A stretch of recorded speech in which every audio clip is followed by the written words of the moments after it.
வெண்பருத்தி நூலெடுத்து வாய் வெடிச்ச பூவெடுத்து நான் அணிஞ்சிட தொடுத்து வச்ச நடினமான மாலை இது.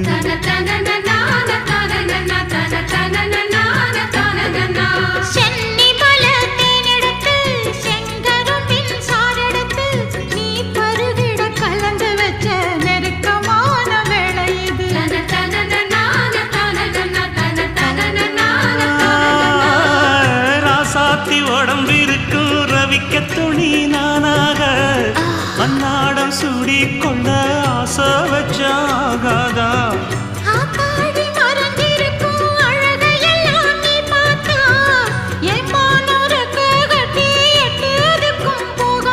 அடிச்சீனி சக்கரையே எட்டி நீயும் நிக்கிறியே நான் ஏங்கி ஏங்கி பார்க்கிறப்போ ராமி